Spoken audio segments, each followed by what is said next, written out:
CF 刚进入游戏的时候，帧数在100左右浮动啊。游戏里面的画质特效开的是3极致 2K 拉满了。在飞机上的时候，帧数稳定在250左右浮动。CPU 这个时候温度70度，显卡温度75度，显卡功耗170瓦，频率2.3G。自闭层开伞的一瞬间，帧数在150左右浮动，非常的丝滑，非常的流畅。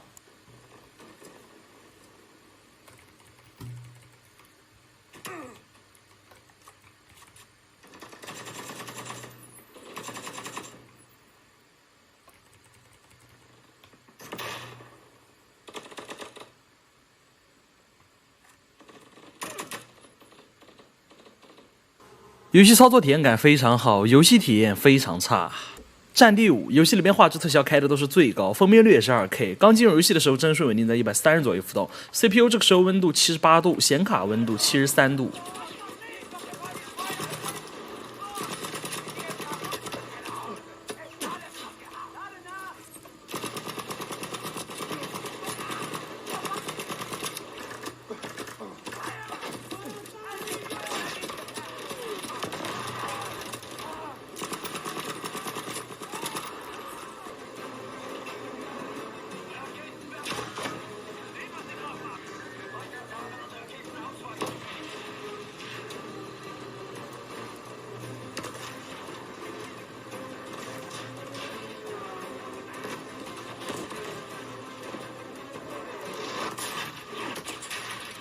Apex 英雄游戏里面特效画质开的都是最高，分辨率的话也是2.5K。刚进入游戏的时候，帧数在200左右浮动。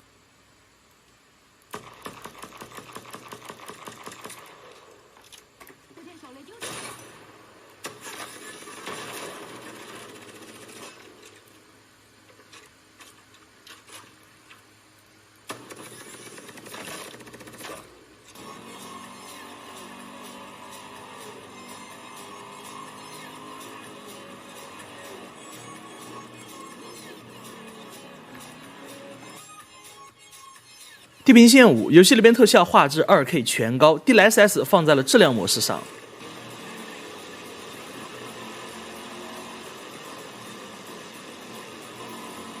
第一轮基准测试已经跑完，平均帧数94帧 ，CPU 这个时候温度70度，显卡温度72度。第二轮基准测试，游戏里面画质特效依然是2K 全高，但是 DLSS 被我给关了。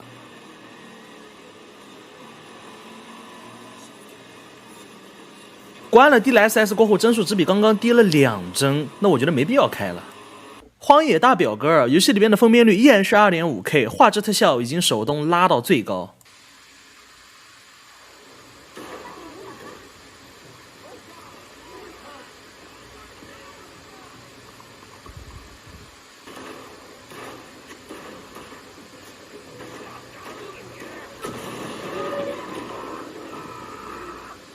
古墓丽影的暗影游戏里面的画质特效依然是2K， 光追的话开到了超级 ，DLSS 现在是关闭的状态。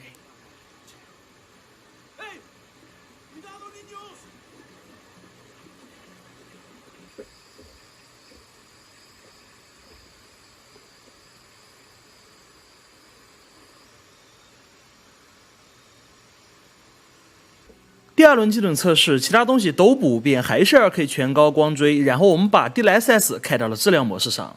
这一轮跑完，平均帧数为130帧，比刚刚高了有37帧左右。最后，显卡杀手2077，并且这是目前为数不多支持 DLSS 3.0 插帧的游戏。第一轮基准测试，我们以2K 光追超级，并且关闭 DLSS 去跑。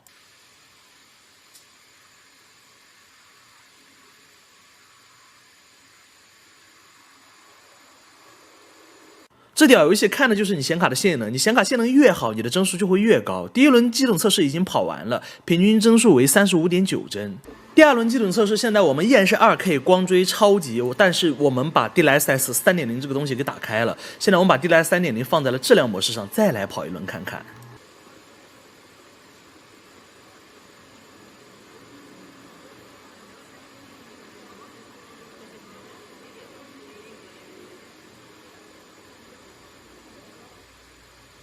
跑完了，在 DLSS 3.0 的加持下，最终帧数跑到了101.38帧，讲道理非常的牛逼，非常的夸张，我也并没有感受到因为插帧所导致的延迟拖影。到目前为止，可以说 DLSS 3.0 确实挺不错的，在支持这项技术的3A 游戏上，407显卡相对于307系而言，目前为止绝对是降维打击的存在。视频到这里可以总结一下了，枪神7超近版 i9 的 13980HX 4080是目前我已经开箱过的 16.0 英寸机器里最强的一台。增强模式下有230瓦的一个性能释放，手动模式拉满后有250瓦的一个性能释放，这是目前在 16.0 英寸机器前所未有的。噪音也在游戏本的一个正常范围内，屏幕也是终于迎合了用户16:10，500尼特的亮度，色域切换应有尽有。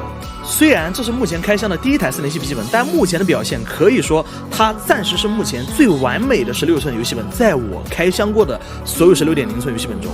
缺点的话其实就是接口的数量，2个 A 口2个 C 口，对于这个价位的笔记本是稍有些不足的。鼠标键盘一插 A 口那全就用完了，我还是建议搭配拓展坞去使用吧。重量也相比去年重了不少，显卡高负载下风扇刚转起来的时候，那个电流声也确实是有些膈应。而且i9 的 13980HX 是支持5600兆赫兹的内存的，那么就意味着 ROG 这一次没上，不知道是故意的还是不小心的。那么本期视频到这里就结束了，如果您还有想让我开箱的机器，可以在评论区留言，那我们下期再见，拜拜。